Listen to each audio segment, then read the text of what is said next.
Give thanks to Allah for the moon and the stars.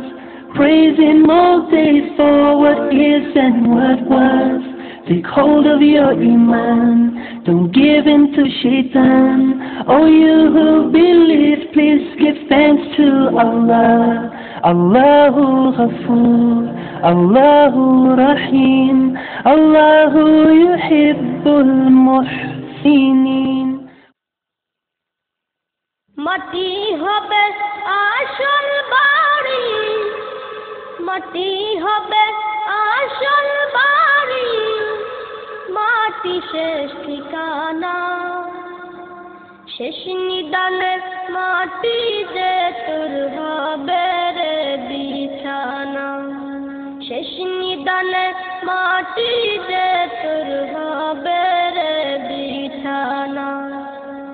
মাটি হবে আসল বাড়ি, মাটি হবে আসল বাড়ি, মাটি শেষ ঠিকানা, শেষ নিদানে মাটি যে তোর হবে রে বিছানা, শেষ নিদানে মাটি যে তোর হবে রে বিছানা। 3.5 হাত মাটির ঘরে রইবি একা একা, সঙ্গী সাথী কারো সাথে হবে না তোর দেখা।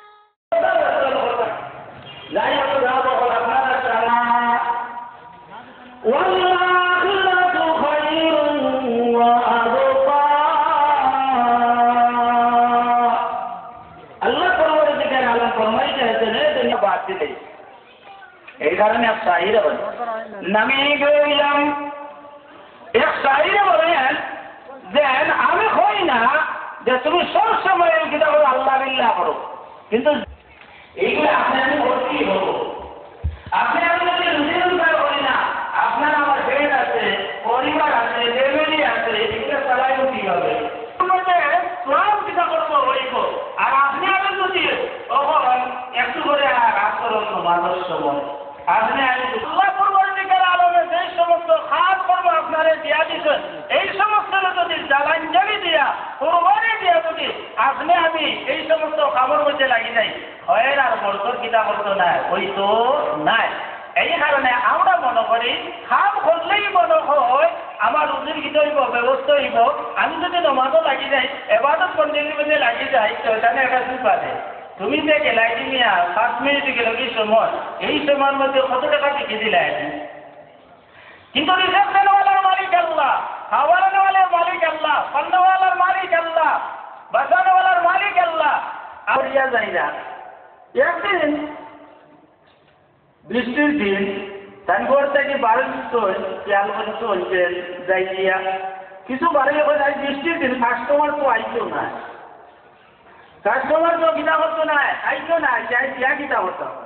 ও চিন্তা ফিকির করতে করতে হইলাছে না, আমার তো কাম হইল ডিউটি দেওয়া, কাস্টমার হটানি, রিজার্ভের ব্যবস্থা করা।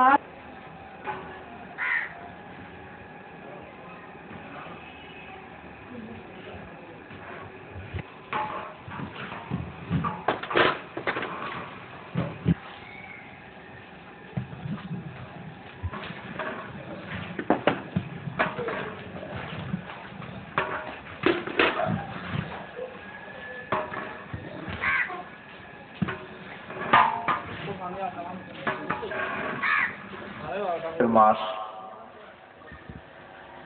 12 মাসের মধ্যে 4টা মাস হইল শ্রেষ্ঠ। এর মধ্যে এক মাসের নাম হইল মুহররমুল হারাম। এই মুহররম মাসের আবার 10 তারিখকে এটাকে আশুরা বলা হয়। আশুরার ফজিলত অত্যন্ত বেশি। ইতিহাস না জানার কারণে মুহররমের মাস আইলে আশুরার সামনে রেখা আরো অনেক কুসংস্কার আমাদের মধ্যে ঢুকে।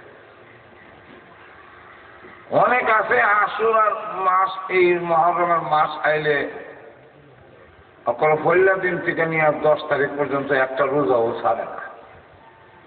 ভালো, কিন্তু রমজান মাসে রোজা রাখে না। রমজান মাসে রোজা না রেখে মহরম মাসে রোজা রাখে, এর কোন ফজিলতের আশা করা যায় না। কেউ যদি লঙ্গি ফালাইয়া ফাঁকরি বান্ধি যায়, এই ফাঁকরি বান্ধা সোয়াবের আশা করা যায় না। কারণ নাভি সহ আরো পর্যন্ত ডাক্কা রাখা হইল ফরজ, আর মাথার মধ্যে ফাঁকরি বান্ধন মুস্তাহাব সুন্নত। ফাঁকরি বান্ধলে অবশ্যই সোয়াব বাড়ে, কিন্তু ফরজের কাগজ রাখা। রমজান মাসের রোজা ফরজ, আর মহরমের মাসের রোজা হইল মুস্তাহাব সুন্নত। ফরজের রোজা রাখলেই মহরমের রোজার সব পাওয়া যায়, আর রমজান মাসের রোজা রাখে না, মহরম আইলে ছাড়ে না। এরকম যদি হয় যে আমি বাগান নিতাম না, আমার ঘরে 3 জন খামিয়া, 10টা দোকান থেকে 10টা খাবলা যদি এটা মারি, তো আমার তো তরকারি হয়ে যায়, বাগানে অনেক তরকারি। মাছ ওনার কাছে গিয়ে ভাই আমি তো বাগান নিতাম না, ওই ফাউরা যে এটা দিলাম। মাছওয়ালা হয় সালাইকার বাপ, এই ফাউরা তো বাগার সাথে হিট করা, বাগানই বা তাহলে হাও হইবা, আর ভাগা নাই হাও নাই। তো ফরজ ওয়াজিব রমজানের ফরজ রোজা আদায় করলেই মহরমের এই নহল রোজার সব পাওয়া যায়, আর ফরজ নাই এই ফাও পাওয়া সম্ভব না।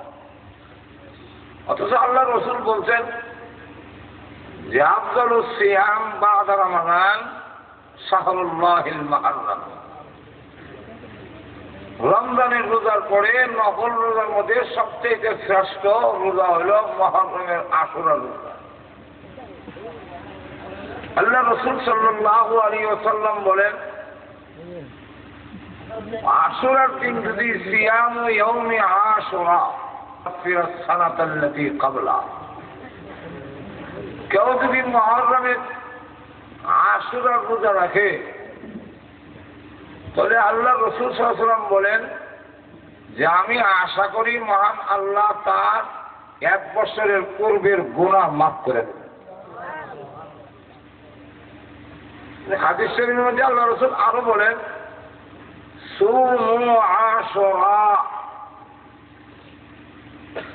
ওয়া ফীহি খালিকুল ইহুদা, যে তোমরা আশুরার দিন রোজা রাখো, আর ইহুদিদের উল্টা বিপরীত করো, সুমু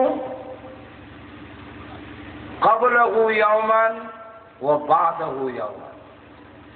আল্লাহ রাসূল বলেন ইহুদিরা শুধু আশুরার দিন 10 তারিখ রাখে, তোমরা আগে হিজে একটা বাড়াইলে 9, 10 অথবা 10, 11, যাতে করে ইহুদিদের বিপরীত হয়, ইহুদির উল্টা হয়, ইহুদিদের সাথে সামঞ্জস্য যদি না হয়। মুহররমের আশুরা কালকে গেলাম, আশুরা আইতাছে আগামীকাল। 1 তারিখ থেকেই নিরামিষ খায়, পানি খায় না, শরবত খায়।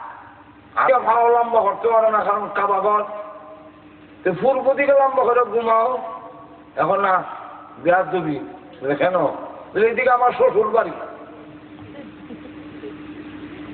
উত্তর দিকে ভালো দিয়ে ঘুমাবে না, না এইদিকে আমার ফিরসব কাবলার বাড়ি, দক্ষিণ দিকে ভালো দিয়ে ঘুমাও, না এইদিকে আমার উস্তাদের বাড়ি। দক্ষিণ দিকে ভালো দিয়ে ঘুমাইতে পারে না, উস্তাদের বাড়ি, আর উত্তর দিকে দিতে পারে না ফিরসব কাবলার বাড়ি, পূর্ব দিকে দেয় না শ্বশুর বাড়ি বেয়াদবি, আর পশ্চিম দিকে তো হারাই দেয় না কাবাগর। তাহলে এর টুন্ডাও ছাড়া এর ভাওকে তো চোখ এরকম ভাও লম্বা করানোর কোনো ব্যবস্থা নাই।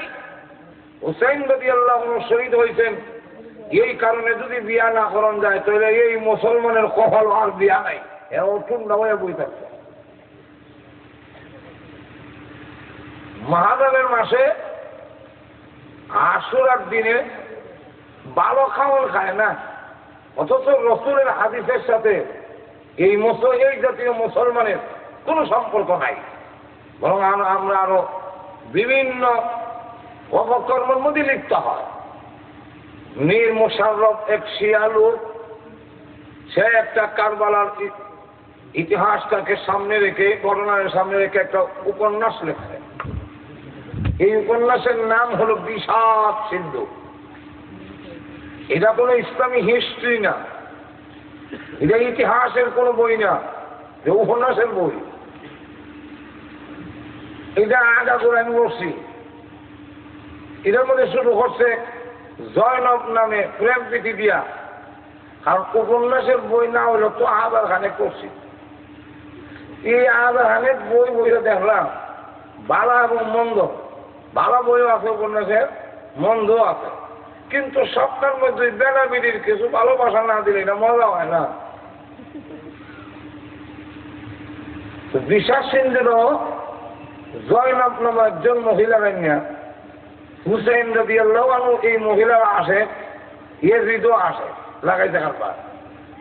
আসলে কিন্তু বিষয়টা এটা লইয়া না, বিষয়টা ছিল মূল ইসলামের মূল নীতি। বড় মসজিদের ইমাম যিনি হবেন, তিনি ছোট মসজিদের ইমাম তিনিই হবেন। বড় মসজিদ কোনটা? আল্লাহ রসুল বলেন, জুইলাত লিয়াল আরদু কুল্লুহা মসজিদান ওয়া তুহুরা। সারা পৃথিবী আমি বিশ্ব নবীর জন্য, আমি মুহাম্মদ সাল্লাল্লাহু আলাইহি ওয়াসাল্লামের জন্য আল্লাহ মসজিদ বানাই দিয়েছেন। এই বিশ্ব ব্রহ্মাণ্ড সবটাই আমাদের জন্য মসজিদ। উম্মতে মুহাম্মদীর মসজিদ হয়তো না পারলে পৃথিবীর যেই কোনো জায়গায়, যেই কোনো খালি জায়গায়, মাঠ হোক ঘাট হোক, নামাজ পড়লে কি তার নামাজ হইতো না? আমার মাছ বুঝেননি, আল্লাহ তাআলা কেউ জানে না। নামাজ হইব নি না হইতো না? খেত নামাজ হবে, নামাজ হইতো না? সরকার নামাজ হলে নামাজ হবে, খেত নামাজ হলে নামাজ হবে। কারণ আমাদের জন্য সব মসজিদ। আর আগেকার উম্মতেরা ইবাদত খানা ছাড়া কোরআন নামাজ হইতো না। আর আল্লাহ আমাদের নবীর জন্য সুবিধা করে দিচ্ছেন যে পৃথিবীর যেই কোনো জায়গায় মসজিদ হয়তো না পারলেও যদি তুমি মাঠে থাকো, সেখানে ধান কাটা লাগছে, খেত কামারে কাজ করে মসজিদে আইতে আর যাইতে পারে, খামছে রুজি বুকি, এর লেগে এই গমে আজান দিলেইছে, খেতে আইলো, আজান দিয়ে মানে কাজ কামড়ে চলা এই গণ কইয়া নামাজ শুরু করে দিছে। আর কোনো মুসল্লি যদি নাও থাকে আর সে নিয়ত বান্ধে নামাজ শুরু করে দেয়, পিছনের খালি জায়গা আল্লাহ রহমতের ফেরেশতা দিয়া ভরপুর করে দেয়। যেই কোনো জায়গায় আমরা নামাজ আদায় করে নামাজ হবে, এটা হলো আমাদের জন্য বড় মসজিদ। এই বড় মসজিদের ইমাম যিনি, তিনি শুধু মসজিদের ইমাম হবেন।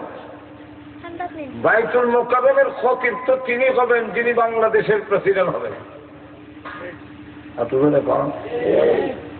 কিন্তু আমরা খবর দুর্গতি, বড় মসজিদের ইমাম শুধু মসজিদের ইমামতি করতে পারে না, মুড়ি জানে না। শুধু মসজিদের ইমামতি করতে পারে না, এবার যদি বড় মসজিদের ইমাম বানায়, তো এই দেশের মধ্যে খাটা ভর্ত না থেকে তার রসগোল্লা পারবো না। এটা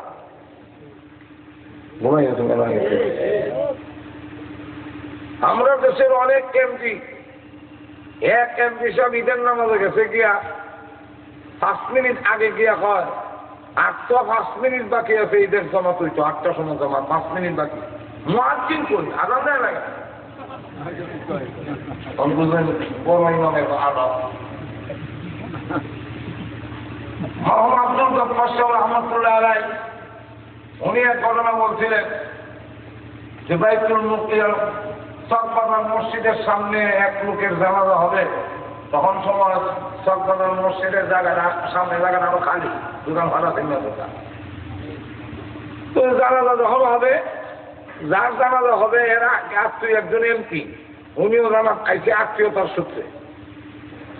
ইমাম সাহেব যখন নিয়োগ বেঁধে নেব মাঠো, এমনি মানে চিল্লি আরম্ভ করছে, ও ইমাম সাহেব রাখেন, সামনে তো বকরিল্লাটা দেখা যায় মারো।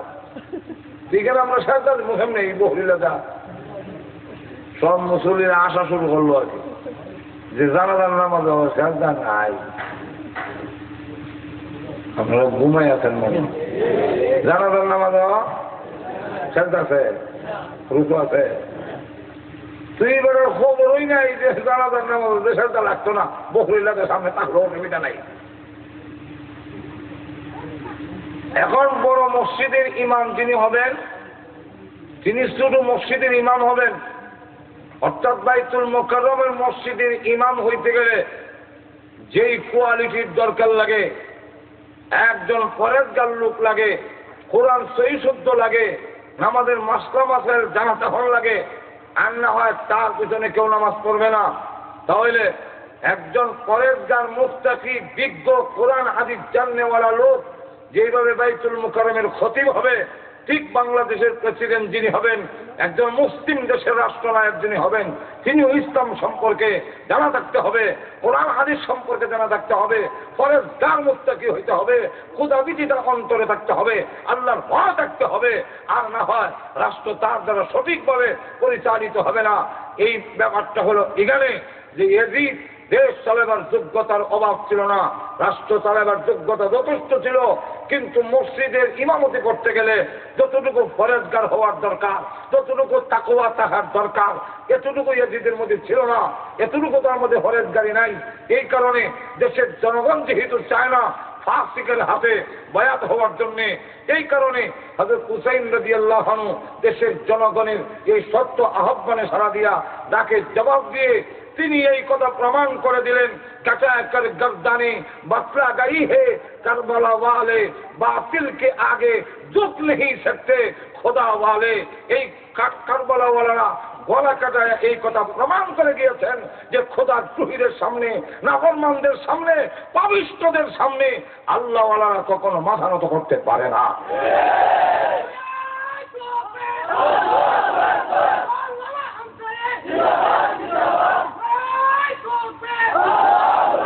লক্ষ্য করে দেখেন, আমরা মুখ কত হইলে আমরা আরো অপকর্মের মধ্যে লিপ্ত হয়েছি, এখন ঠিক না?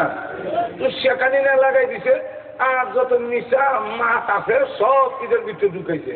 কত ভাইয়া হানি ভাই শূন্য দিল পুরা, দুই ভাই মহিলা গইল কবুতরের জোড়া, আর হাসন হসন হইয়া বহু মারে,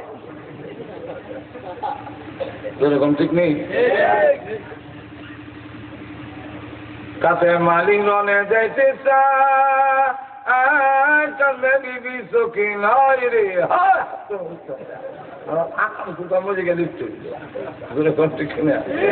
অথচ আল্লাহ রাসূল সাল্লাল্লাহু আলাইহি সাল্লাম বলে, ও আমার উম্মতেরা শুনে রাখো, মান ওয়াসআ আলা ইয়ালিহি ফি নাফাকাতি ইয়াউম আশুরা। আল্লাহ রাসূল বলেন, যেই ব্যক্তি নাকি আশুরার দিনে তার তৌফিক অনুযায়ী ভালো খাবারের আয়োজন ঘরের মধ্যে করবো, যে আজকে একটু পবিত্র দিন, একটু ঘরের মধ্যে ভালো খাবার যদ্দূরই তৌফিক আছে এর মধ্যে একটু ভালো যদি করে, খাওয়ান টাউন ভালো দেয়, একটু গোস্ত মোস্ত আনে তৌফিক যদি দেয়, আর গোস্তের না থাকলেও মাছ হইলেও আনলে ডিম হইল না, এদিন একটু পরিবারের মধ্যে ভালো খরচ করে, আল্লাহ রাসূল সাল্লাল্লাহু আলাইহি ওয়াসাল্লাম বলেন, ওয়াসা আল্লাহু আলাইহি সাইরা সালাতিহি। আল্লাহ রাসূল বলেন, সারা বছর তার ফ্যামিলি যাতে প্রশস্ত হয়, অভাব দূর হয়ে যায়, এর ব্যবস্থা মহান আল্লাহ করে দেন। যদি মুহররমের 10 তারিখে ভালো খাবারের আয়োজন করলে এর বরকতে আল্লাহ সারা বছর বালা চালাবার ব্যবস্থা করে দেয়। আর আমরা আরো নিরামিষ খাই দিন, উল্লাহ বাবার হুজুরের কথা হে খাই না, নিরামিষ নিরামিষ কোন থেকে। তুই এই জন্য আজকে আগামীকাল যেহেতু আশুরা, এই জন্য কিছু আংশিক কিছু আপনাদের সামনে তুলে ধরলাম। আমরা করণীয় কি আর করি কি? আমরা ওই দিন তো ইবাদত বন্দি করার দরকার, রোজা রাখার দরকার, 9 তারিখ 10 তারিখ অথবা 10, 11 কিন্তু রোজা রাখার দরকার। রোজা রাখলে মহান আল্লাহ রাব্বুল আলামিন 1 বছরের পূর্বের গুনাহ মাফ করে দেন। কোরআন তেলাওয়াত করে এগুলো না কইরা আমরা বিভিন্ন কুসংস্কারের মধ্যে লিপ্ত হই। হযরত হুসাইন রাদিয়াল্লাহু আনহু শহীদ হয়েছেন, আর এই দিন তো খালি এই শহীদের ঘটনাই না, এই ঘটনা আশুরার দিনে বড় বড় ঘটনা মহান আল্লাহ রাব্বুল আলামিন ঘটিয়েছেন। এর মধ্যে একটা হইল হযরত আদম আলাইহিস সালাতু ওয়াস সালাম সহ পৃথিবী, এই পৃথিবী 6 দিনে আল্লাহ বানাইছেন। 2 দিনের জমিন, 2 দিনে আসমান, আসমান আর জমিন 2 দিনে, আবার যেদিন একত্রিত করেন আরো 2 দিন, এই সাদার জমিনের ঢালাই এখানে বসে। এটা হইল আরো 2 দিন। তুই এই 2 দিন ছিল বৃহস্পতিবার আর শুক্রবার। তো মুহররমের 10 তারিখে এই পৃথিবীর আল্লাহ প্রথম এই পৃথিবীর আকার ধারণ করা। হাদিস শরীফের মধ্যে আসছে, আবার যেদিন কিয়ামত হবে, পৃথিবী যেদিন ধ্বংস হবে, ওই দিন মুহররমের 10 তারিখে জুম্মা বারে আসর আর মাগরিবের মধ্যবর্তী সময় হবে। ঘুমাই গেছেন? কোন দিন হইব?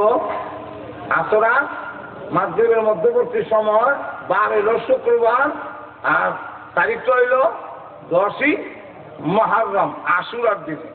কিন্তু এটা কি এই বছরের আশুরা না কোন বছরের? এটা একমাত্র আল্লাহ ছাড়া পৃথিবীর আর কেউ জানে না। এটা আল্লাহর কাছে রেখে দিছে। এটা কি বছরের 10 তারিখ নাকি সামনের বছর না এর পরের বছর, এই কথাটা আর জানানো হয় নাই। শুধু এতটুকু জানাই দেওয়া হয়েছে যে মুহররমের 10 তারিখে জুম্মাবারে আসর আর মাগরিবের মধ্যবর্তী যেই আসরের দিনে শুক্রবারে পৃথিবী বানানি গঠন করা হয়েছিল, এই শুক্রবারই আসরের দিনই পৃথিবী ধ্বংস হয়ে যাবে। হযরত নূহ আলাইহিস সালাম 40 দিন পর্যন্ত পানিতে ভাসমান থাকার পরে খাবার ওভার শেষ, এখন পানিও শেষ, আরো কিছুদিন যদি থাকতে হয় তখন দেখা যাবে যে আর টাকার সামান নাই, বড় বিপদগ্রস্ত হবে। তাই মহান আল্লাহ রাব্বুল আলামিন 40 দিন থাকার পরে শুকনাতে যেদিন আবার নৌকা লাগলো, ওই দিন ছিল মুহররমের 10 তারিখ। হযরত ইব্রাহিম আলাইহিস সালাম 40 দিন আগুনে থাকার পরে যেদিন সুস্থভাবে আগুন থেকে, নমরুদের আগুন থেকে বের হয়ে আইলো, ওই দিন ছিল মুহররমের 10 তারিখ, আশুরা। হযরত মূসা আলাইহিস সালাম 6 লক্ষ উম্মত বেড়া বেদি বাচ্চা উচ্চা লইয়া পার হয়ে গেলেন, নদী আল্লাহ পার করে দিলেন। আর ফেরাউন সহ সমস্ত বাহিনীকে যেদিন নিমজ্জিত করে ধ্বংস করে দিল, এদিন ছিল 10ই মুহররম, আশুরার দিন। হযরত ইউসুফ আলাইহিস সালাম তিনি 7 বছর 7 মাস 7 দিন জেল খাটার পরে একবারে নির্দোষ প্রমাণিত হয়ে যেদিন বের হয়ে আসেন, ওই দিন ছিল মুহররমের 10 তারিখ, আশুরার দিন। সর্বপ্রথম এই পৃথিবীতে মহান আল্লাহ রাব্বুল আলামিন যেদিন রহমতের বৃষ্টি নাযিল করেন, এই জমিনে যেদিন বৃষ্টি পড়ে, সেদিন ছিল আশুরার দিন। আবার যেদিন নাকি মহান আল্লাহ তার বিশ্ব নবীকে জানাই দিলেন, নবীজি, নবীরা তো নিষ্পাপ, আহলে সুন্নাত ওয়াল জামাতের আকীদা বিশ্বাস হলো সমস্ত নবীরা ছোট বড় সকল গুনাহ থেকে নিষ্পাপ, তাদের কোনো গুনাহ নাই, মাসুম। কিন্তু এরপরও কিয়ামতের দিন নবীরা বলবেন, আমি মনে করি যে আমার অপরাধ, একটা হলো অপরাধ আর একটা হলো আমি মনে করি অপরাধ। আপনারা আমার মা বুঝেননি? আপনি সব কলেজেন দিকে দেখছেন কেউ নাই, সব কলেজে, আর এই দিক দিয়ে আরেক বেড়াই করে সেবের পুরা লোক মারা, এবারে লোকে এটা তো আপনি দেখতে পারেছেন না, আপনার তো কোনো অপরাধ নাই। কিন্তু ইয়ার কথা কম লাগে, হ্যাঁ সরি আছে, মাফ করে দেন, এরকম কম লাগে নি। এখানে বলি আমি মনে করি অপরাধ, যদি আমি দেখছি না, কিন্তু এর হয়তো আমি মনে করি অপরাধ, যেরকম ঠিক কিনা। এইভাবে পয়গম্বররা কিয়ামতের মাঠে মনে করি অপরাধ। আদম আলাইহিস সালাম বলবেন, আল্লাহর কাছে আমি এখন কইতাম পারতাম না, শুনতে পারতাম না। বলে কেন? বলে আল্লাহ যদি আমার জিগাইলে গন্ধম খাইছে কেন? যদিও গন্ধম খাওয়া আমার অপরাধ নয়, হযরত আদম আলাইহিস সালামের কোনো অপরাধ দেই না গন্ধম খাওয়াটা, গন্ধম খাওয়া ওনার কোনো অপরাধ দিয়েছে না, কোনো গুণও হয়েছে না। কিন্তু এরপরে আদম আলাইহিস সালাম বলবেন, আমি মনে করি অপরাধ। নূহ আলাইহিস সালাম বলবেন, আমার ছেলের জন্য বলছিলাম, আমি জানি না ছেলে যে মুনাফিক, ছেলে যে ভিতরে ভিতরে আমাকে মানে না, আমার আল্লাহকে মানে না, পরকাল মানে না, এটা আমি জানতাম না। এই জন্য ডুবে যায় সময়, আরো হাজার হাজার মানুষ ডুবে গেল, তাদের জন্য বললাম না। কিন্তু আমার ছেলে যখন সমুদ্র ডুবে যায়, কিছু মানুষ হইছিলাম, ক্বালা ইয়া নূহ, আল্লাহ রাব্বুল আলামিনকে ডাক দিয়ে বলেন, ওয়ানাদা নূহু রাব্বাহু ফাকালা রাব্বি ইন্না ইবনি মিন আহলি। আল্লাহ, এটা আমার পরিবারের, আল্লাহ তুমি না ওয়াদা করছো আমার পরিবারের যারা তারা মানবা না। আল্লাহ ডাক দিয়ে বলেন, ক্বালা ইয়া নূহু ইন্নাহু লাইসা মিন আহলিক, এটা তোমার পরিবারের নয়, কারণ যেই ছেলে তোমাকে মানে না, তোমার আল্লাহকে মানে না, পরকাল মানে না, সে তোমার পরিবারের হতে পারে না। নূহ আলাইহিস সালাম আর কোনো শব্দ করলেন না। কিন্তু এরপর আমি মনে করি এটা আমার অপরাধ। কিয়ামতের কঠিন ময়দানে আল্লাহ রাব্বুল আলামিন যদি বলেন, ও নবী, হাজার হাজার লোকেরা মরল, কারোর জন্য তো তুমি বললে না, তোমার ছেলের জন্য তুমি বলছিলে কেন? এই কেন যদি জিজ্ঞাইলায়, তাহলে আমি মনে করি অপরাধ। এইভাবে লক্ষ্য করে দেখেন, ইব্রাহিম আলাইহিস সালাম উনি বলেন, আমি মনে করি আমার এটা অপরাধ। কি জালেম বাদশা যখন আমাকে আর সারাকে আটকাইয়া ফেললো, ওই জালেম বাদশার নিয়ম ছিল সাথে যে তাকে, সে যদি স্বামী হয় তার স্বামীকে হত্যা করে ওই মহিলাকে নিয়ে যায়, সুন্দরী মহিলা নিয়ে যায়, তার ইজ্জত সম্মান নষ্ট করে বিয়া করিলায়, বিয়া করো কারে করো, জামাই মেয়ে বলু যায়। ইব্রাহিম আলাইহিস সালামকে যখন জিজ্ঞাসা করা হয়েছে আপনার সাথে মহিলাকে, তিনি তখন বললেন উনি আমার বোন। বোন বোন বোন সাথে তো ওনার ওয়াইফ, কিন্তু উনি বলছেন বোন। কেন? এটা উনি ধর্মীয় দৃষ্টিকোণ থেকে বলছেন। যখন আবার সারাকে নেয় তখন তিনি জানাই দিলেন, ও সারা, তোমাকে যদি জিজ্ঞাসা করে তোমার সাথে লোকটা তোমার সম্পর্কে কি হয়, তুমি ভাই করে দিও, কারণ তুমিও মুসলমান আমিও মুসলমান, তুমি মুমিন আমিও মুমিন। ধর্মীয় দৃষ্টিকোণ থেকে জবাব দিছি, তুমি আমার বোন, তুমিও করে ভাই, কারণ ধর্মীয় দৃষ্টিকোণ থেকে এক মুমিন, ইন্নামাল মুমিনুনা ইখওয়াতুন, এক মুমিন আরেক মুমিনের ভাই।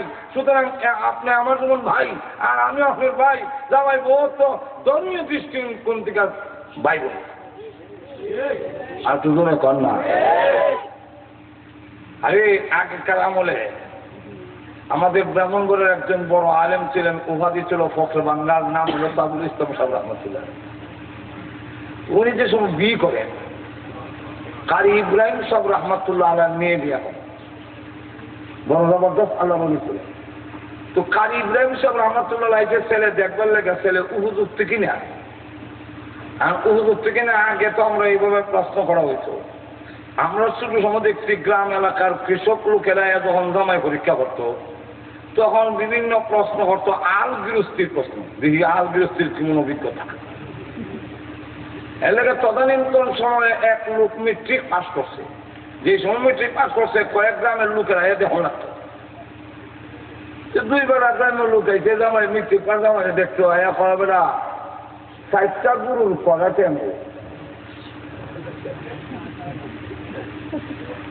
এবার উচ্চ কইছে 4টা গরুর 18 এরকম কয়েও জামাই দেখতে মাইলাম, নাম্বার আমি ঠিক পাস করছে, 4টা গরুর করে দিন হিসেবে করতে না।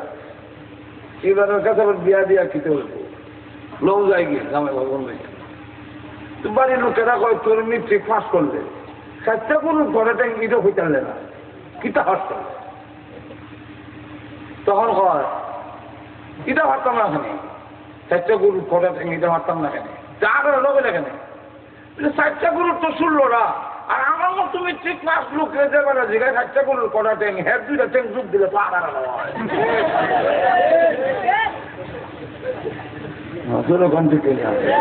আমি তো হেড ট্যাংটা যোগ দিলেছি বলে যে বেড়া আমি মেট্রিক করবো বেড়া জিগায় 4টা গরুর কটা ট্যাং, এবার কিতা হইতাম তো ফখর বাঙ্গাল রহমতুল্লাহ আলাইহি জিগায়, কারি ইব্রাহিম সাহেব রহমতুল্লাহ আলাইহি, আপনার আব্বা আপনার কি হয়?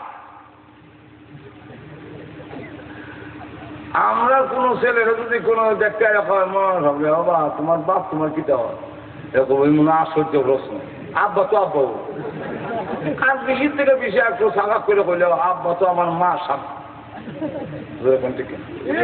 কিন্তু মৌলানা তাজুল ইসলাম সাহেব রহমতুল্লাহ আলাইকে যখন জিজ্ঞাসা করলো কারি ইব্রাহিম সাহেব যে আপনার আব্বা আপনার কি হয়, উনি আর দিলি নাই জবাব দিতে, ভাই হয়।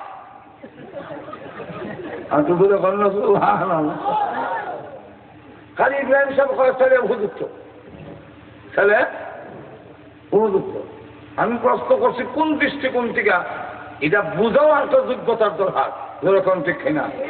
ধর্মীয় দৃষ্টিকোণ থেকে প্রশ্ন করছি যে আব্বা তোমার আব্বা তোমার কি হয়, এবারে যখন সরকার জঙ্গলে ভাই হয় বলে এখন ঠিক কিনা। এখন আসুন ইব্রাহিম আলাইহিস সালাম বলেন যে আমি কইছি তুমি আমার বোন, আর তুমি কিন্তু আবার কইও স্বামী কইও না, তখন তো আমার খাইতে তোমার লই দেবো কি। তখন এই অবস্থায় আমরা ধর্মীয় দৃষ্টিকোণ থেকে জবাব দিতে হইব, তুমিও কইও তিনি আমার ভাই হয়, যে ধর্মীয় সম্পর্ক ভাই বুঝে তো মারছে কিনা আল্লাহ আপনারা বুঝছেন না। মমিন মমিনা মিল্লা ইমানের সূত্রে আমরা একে অন্যের ভাই বোন। ইব্রাহিম আলাইহিস সালাম বলেন কিয়ামতের কঠিন ময়দানে আমি মনে করি এটা আমার অপরাধ। কিয়ামতের মাঠে আল্লাহ যদি জিজ্ঞাসা করেন ছিল তোমার ওয়াইফ ঘুরাইয়া ফেটায় মাতলা খানে, যদিও মিথ্যা না কিন্তু মাথাটা তো গোড়ায় মাত্র, সুতরাং এটা মনে করি আমার অপরাধ। আমি পারবো না আজকের কিয়ামতের মাঠে সুপারিশ করতে। আল্লাহ রাব্বুল আলামিন তাই আগেই জানিয়ে দেন, ওগো নবীজি, ওগো বিশ্বনবী, ওগো রাহমাতুল লিল আলামিন, কিয়ামতের কঠিন ময়দানে কোন একটা অপরাধকে যদি আপনি দাঁড় করে বলেন এটাও আমি মনে করি আমি নবীর অপরাধ, আমি কিয়ামতের মাঠে কোনো কথা বলবো না, তাহলে কিয়ামতের মাঠে সুপারিশ করবে কে? আমার দরবারে